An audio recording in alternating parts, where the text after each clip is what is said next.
प्राचीन काल में सत्यव्रत नाम के एक राजा राज करते थे। वह प्रतिदिन पूजा पाठ किया करते थे। उनके पास किसी भी चीज की कमी नहीं थी। वह धन दौलत से लेकर हर प्रकार की सुविधा से समृद्ध थे।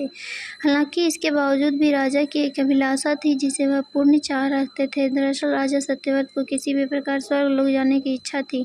वह अपने जीवन में कम से कम एक बार स्वर्ग लोक के दर्शन को देखना चाहते थे, लेकिन उन्हें इसका मार्ग नहीं पता था। इधर दूसरी तरफ ऋषि विश्वामित्र अपनी तपस्या के लिए घर से बाहर निकले।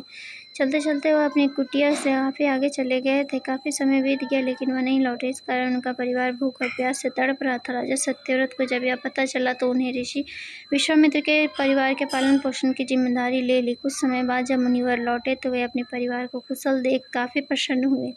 उन्होंने पूछा कि उनकी अनुपस्थिति में किसने उनकी देखभाल की। इस पर ऋषि के परिवार वालों ने बताया कि राजा ने उनके पालन पोषण की जिम्मेदारी उठाई थी। वह सुनकर ऋषि विश्वामित्र तुरंत राजमहल पहुंचे और राजा से मुलाकात की। वहां पहुंचकर उन्होंने सबसे पहले महाराज को धन्यवाद कहा। इस पर राजा ने ऋषि से अपनी इच्छा पूर्ण होने का आशीर्वाद मांगा।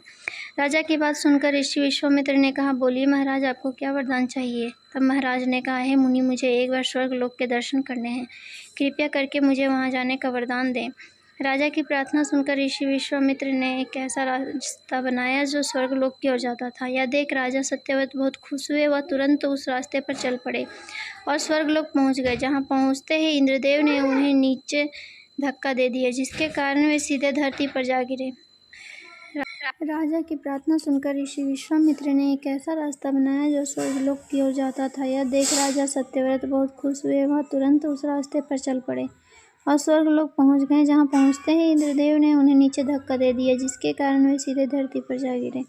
राजा ने सत्यव्रत को तुरंत सारी घटना बताई, ऋषि विश्वामित्र को बताई। राजा की बात सुनकर ऋषि विश्वामित्र गुस्से में आग बबूला हो उठे। उन्होंने तुरंत सभी देवताओं को इस बारे में बात की और इस समस्या का हल निकाला, जिसके बाद राजा के लिए एक नया स्वर्गलोक बनाया गया। नए स्वर्गलोक को पृथ्वी और देवताओं के स्वर्गलोक के बीचों बीच स्थापित किया गया ताकि किसी को परेशानी न हो। नए स्वर्गलोक से राजा सत्यव्रत तो बहुत खुश हुए, लेकिन विश्वामित्र को एक चिंता सता रही थी। उन्हें डर लग रहा था कि नया स्वर्गलोक कहीं जोरदार हवा के कारण नीचे न गिर पड़े।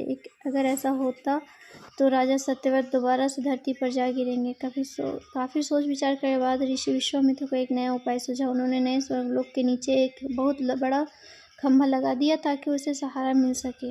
ऐसी मान्यता है कि नए स्वर्गलोक के नीचे लगाया गया खंभा एक विशाल पेड़ के तने के रूप में बदल गया। यही नहीं, कुछ समय पश्चात जब राजा सत्यव्रत की मृत्यु हुई तो उनका सिर एक फल के रूप में तब्दील हो गया। इसी से खंभे को नारियल का पेड़ भी कहा जाने लगा, जबकि राजा का सर नारियल के रूप में जाना गया। यही कारण है कि नारियल के पेड़ इतना लंबा होता है।